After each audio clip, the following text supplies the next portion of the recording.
Un curso de milagros. Libro de ejercicios. Lección 13. Frase o idea: un mundo sin significado engendra temor. 1. La idea de hoy es realmente una variación de la anterior, excepto que es más específica en cuanto a la emoción suscitada. De hecho, un mundo sin significado es imposible.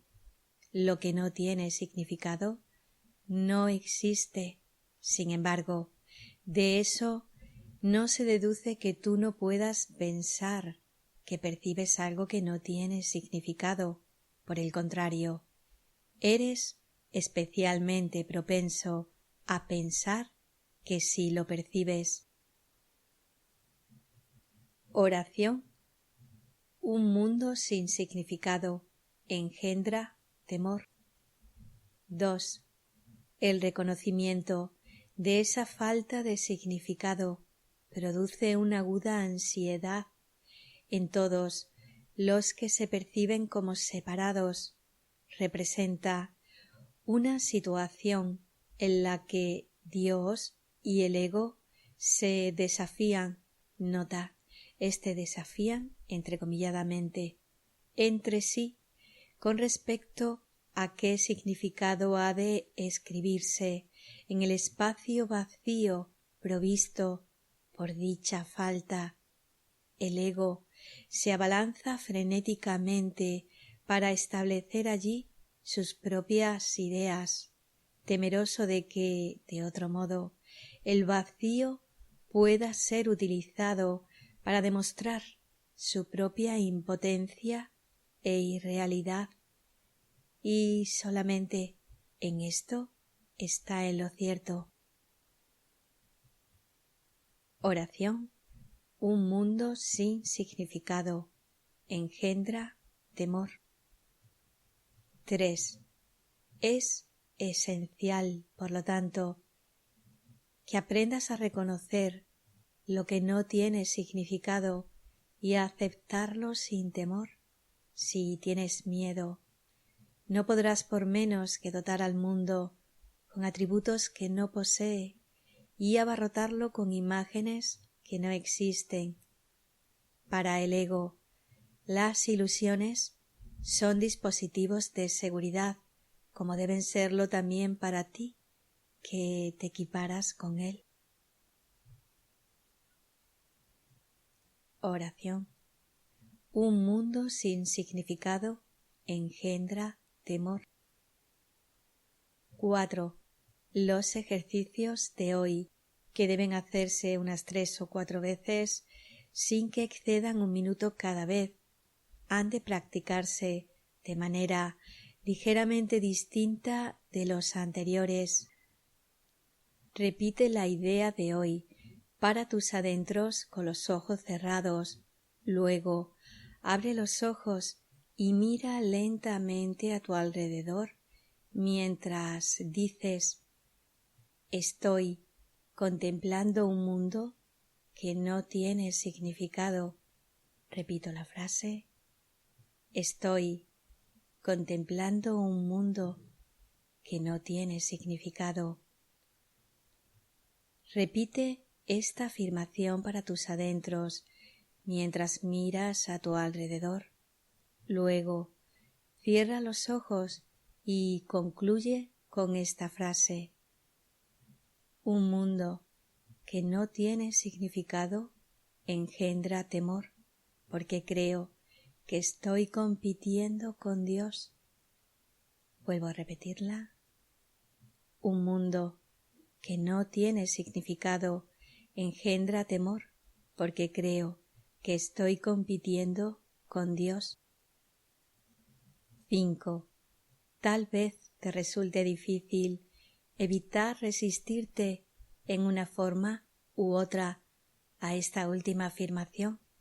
Sea cual fuere la forma en que se manifiesta dicha resistencia, recuérdate a ti mismo que en realidad tienes miedo de esa clase de pensamiento debido a la venganza del enemigo.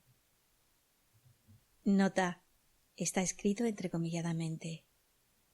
No se espera que a estas alturas creas esta afirmación y probablemente la descartarás por considerarla absurda. Observa cuidadosamente, no obstante, cualquier señal de temor patente o encubierto que dicha afirmación pueda suscitar. Vuelvo a refrescar esta afirmación. Un mundo que no tiene significado engendra temor, porque creo que estoy compitiendo con Dios. 6 y último párrafo. Esta es la primera vez que intentamos exponer una relación explícita de causa y efecto de una clase que aún eres muy inexperto en reconocer. No te enfrasques en esa última afirmación y no trates ni siquiera de pensar en ella, excepto durante las sesiones de práctica. Eso es suficiente por ahora.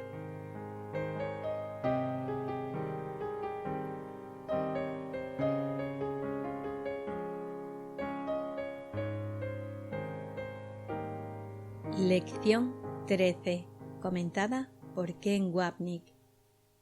Recuerdo la idea: un mundo sin significado engendra temor.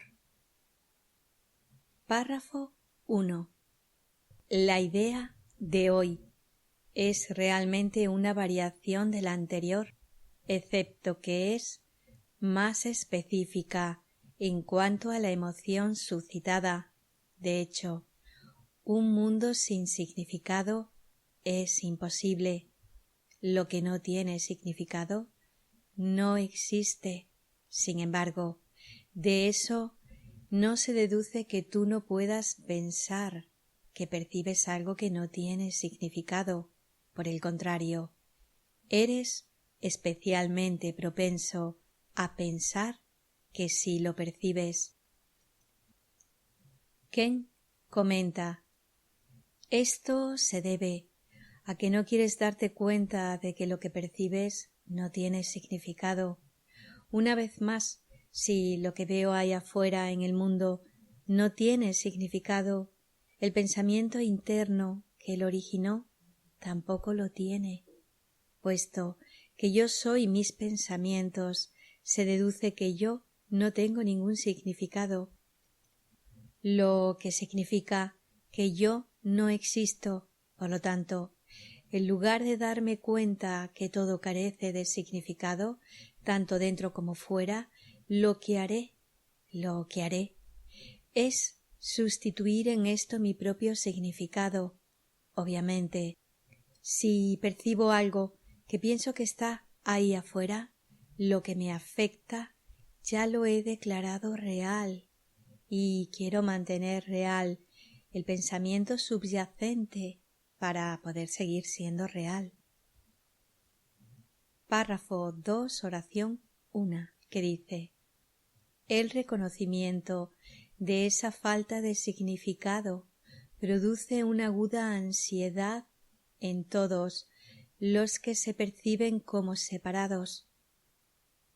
Ken comenta: la ansiedad surge porque en algún nivel me doy cuenta de que lo que no tiene significado se extiende a mi existencia.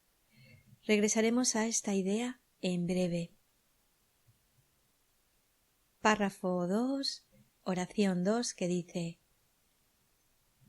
representa una situación en la que Dios y el ego se desafían entre sí con respecto a qué significado ha de escribirse en el espacio vacío provisto por dicha falta. Ken comenta: el ego desafía, pero ojo, Dios no lo hace. Es por eso que la palabra desafío se encuentra entrecomilladamente. Para el ego, entonces, la competencia es la naturaleza de su relación con Dios. Existe un espacio vacío, porque el ego no es nada. Sin embargo, cree que tiene que hacerse cargo de este espacio vacío antes de que lo haga Dios, para reclamar entonces la identidad del Hijo como la suya propia. De ahí la competencia percibida con el Creador. Si mi existencia como un ego se basa en la creencia del principio de uno o el otro, yo existo a expensas de Dios. Lo he asesinado para que yo pueda vivir. Proyectaré ese pensamiento y creeré que Dios está intentando hacer lo mismo a mí. Esta creencia profundamente arraigada es la fuente de nuestra percepción de que las personas nos persiguen, nos lastiman, nos abandonan y nos sabotean, porque nos acusamos a nosotros mismos de hacer lo mismo con los demás y, en última instancia, con Dios, como dice Jesús al final del texto. Pasaje de un curso de milagros perteneciente al capítulo 31, apartado 3, y dice así: Nunca odias a tu hermano por sus pecados, sino únicamente por los tuyos. Sea cual sea la forma que sus pecados parezcan adoptar, lo único que hacen es nublar el hecho de que crees que son tus propios pecados y, por lo tanto, que el ataque es su justo merecido. Continúo en el párrafo 2, oraciones 3 y 4, y dicen así: El ego se abalanza frenéticamente para establecer allí sus propias ideas, temeroso de que de otro modo el vacío pueda ser utilizado para demostrar su propia impotencia e irrealidad, y solamente en esto está en lo cierto. Ken aclara, es decir, que no es nada. El ego lo sabe, y como ya he explicado anteriormente, el poder que tiene el ego es el que tú, como mente tomadora de decisiones, le otorgas, porque el ego en sí mismo es impotente. Para asegurarse de que nunca reconozcamos su nada inherente y su falta de significado, busca hacerse importante y poderoso por medio del pecado, la culpa y el miedo. Si he pecado contra Dios y lo he destruido, ciertamente soy impotente y poderoso. Esto también me da miedo, pero al menos me he convertido en algo que Dios nota, lo que también me hace importante. Lo más aterrador de todo es darse cuenta de que Dios ni siquiera sabe de nosotros, porque entonces literalmente no somos nada, impotentes e irreales. Por eso queremos que Dios nos preste atención, ya sea porque somos un seguidor más devoto o el pecador más desgraciado. No hace ninguna diferencia para el ego, siempre y cuando Dios se dé cuenta. Nuestro verdadero temor, por supuesto, es que Él, Dios, no sabe nada de nosotros. En algún lugar, en el fondo, sabemos que eso es verdad, pero en lugar de aceptar su verdad, la encubrimos con las mentes del ego, primero con los pensamientos de separación, recuerdo, pecado, culpa y miedo, y luego con un mundo que refleja todos estos pensamientos. Paso al párrafo 3, oración 1, y dice: Es esencial, por lo tanto, que aprendas a reconocer lo que no tiene significado y a aceptarlo sin temor. Ken aclara: esta aceptación proviene del desarrollo de una relación con Jesús o con el Espíritu Santo que te permite mirar a tu ego sin miedo, ayudándote a darte cuenta de su falta de significado. Si tienes miedo o te sientes culpable acerca de tu ego, o si lo abrazas, obviamente crees que es real. Sin embargo, una vez más, si das un paso atrás y contemplas toda esa extravagancia de sucesos del ego, te darás cuenta de que no es nada y de que su significado reside en tratar de protegerte de lo que sí tiene significado. Finalmente, ya que deseamos este significado más que cualquier otra cosa, debido a que es nuestra identidad como hijo de Dios, entonces nos daremos cuenta de que todo lo demás no tiene sentido y elegiremos en contra de eso. La oración 2 del párrafo 3 dice: si tienes miedo, no podrás por menos que dotar al mundo con atributos que no posee y abarrotarlo con imágenes que no existen. Ken aclara: en este sentido, hablamos del mundo como poderoso, hostil, amenazador, maravilloso, pacífico, dichoso, santo y un largo etcétera. Estos son sus atributos y las imágenes que no existen, que refiere en este párrafo Jesús, son todo lo que vemos en el mundo, que son, por supuesto, las proyecciones de pensamientos que no existen. Paso a la oración 3 que dice: para el ego, las ilusiones son dispositivos de seguridad, como deben serlo también para ti, que te equiparas con él. Aclara Ken: estos dispositivos de seguridad son defensas. El pecado, la culpa, el miedo y el mundo que surge de ellos son ilusiones, cuyo propósito es preservar la ilusión fundamental de que yo existo como un individuo separado. Y ahora, en el próximo párrafo, nos encontraremos una línea que seguramente será el éxito de taquilla. Párrafo 4.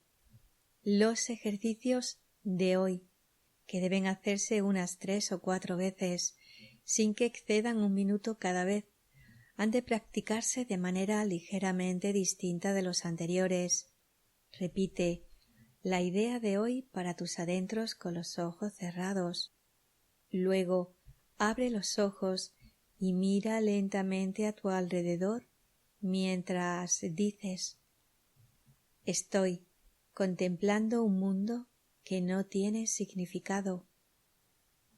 Repite esta afirmación para tus adentros mientras miras a tu alrededor. Luego, cierra los ojos y concluye con esta frase: un mundo que no tiene significado engendra temor, porque creo que estoy compitiendo con Dios. Ken aclara: por lo tanto, pasamos de los pensamientos de nuestra mente a las percepciones de nuestros cuerpos y luego regresamos a nuestro interior. Para decirlo una vez más, el mundo es fundamentalmente carente de significado. Sin embargo, nos esforzamos por darle un significado, ya que en última instancia da significado a nuestro yo separado. Al escuchar el ego, fabricamos un sistema de pensamiento de pecado, culpa y miedo. Nota, aquí Ken estos 3 atributos los pone entrecomilladamente. Nuestro pecado de la separación nos lleva a la experiencia de la culpa, que culmina en la atemorizante creencia de que merecemos ahora ser castigados por un Dios vengativo, que ahora está en competencia mortal con nosotros por la existencia. Es algo así como o Él sobrevive o nosotros lo hacemos, o como dice el manual para el maestro, mata o te matarán. Pero la inherente falta de significado de esta constelación de locura no impide que tenga un poder tremendo, ya que hemos invertido el poder de nuestra creencia en ella. Dicha inversión significa que debemos esforzarnos por darle un significado para poder defendernos contra el sistema de pensamiento carente de significado del ego, que es la base de nuestra identidad carente de significado.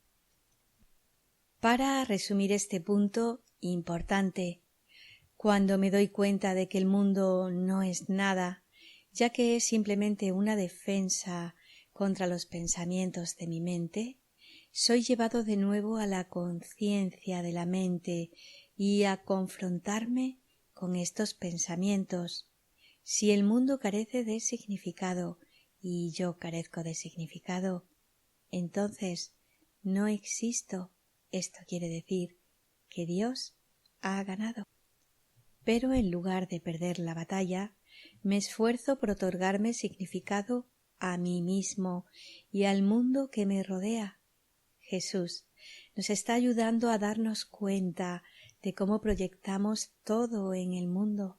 Si prestamos mucha atención a nuestras percepciones y lo que valoramos aquí, nos daríamos cuenta que nada de ello proviene de algo inherente al mundo, porque, entre otras cosas, no hay mundo, no son más que el resultado de una necesidad dentro de nosotros mismos para justificar y reforzar el hecho espúreo de que existimos.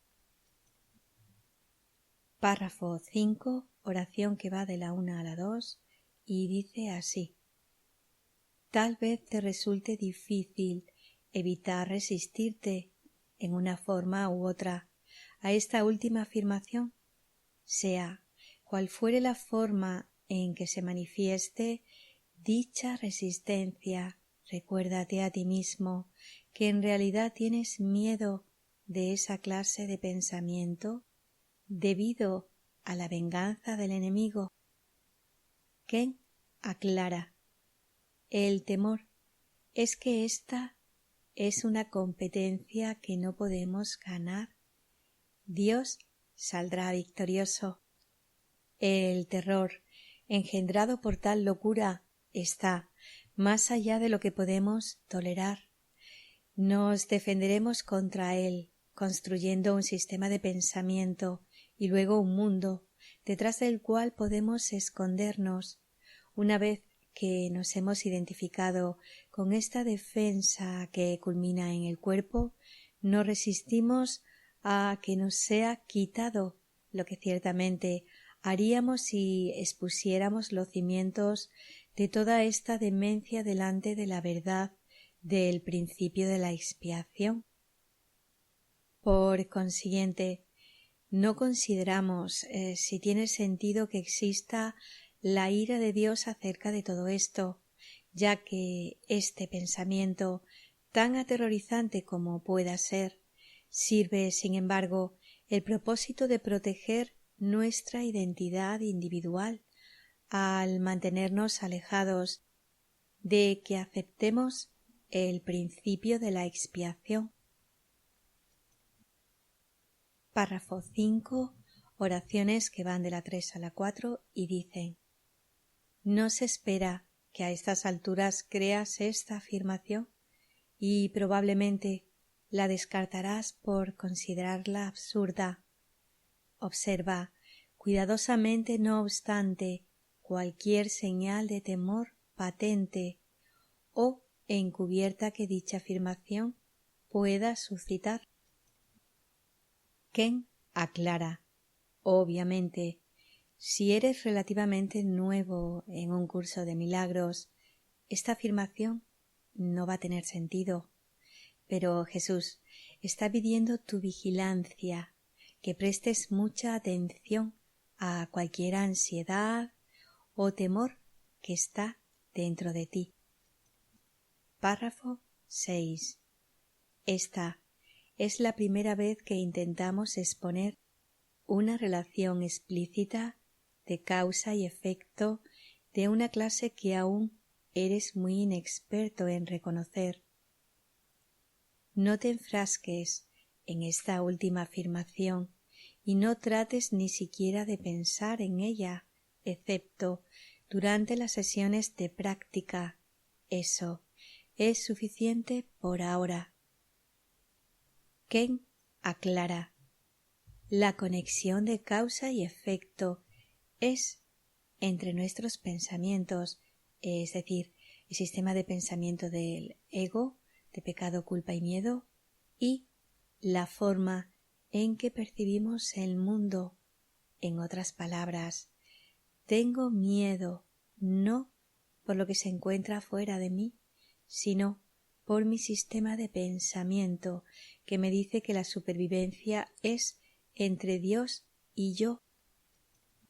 Ten en cuenta también cómo Jesús no confronta ni tampoco ataca nuestra resistencia. Él, simple y gentilmente, nos recuerda la verdad. Esto nos permitirá aceptarla cuando nosotros estemos listos, sin ningún tipo de presión ni de culpa autoimpuesta. Este es un ejemplo maravilloso para todos los estudiantes del curso.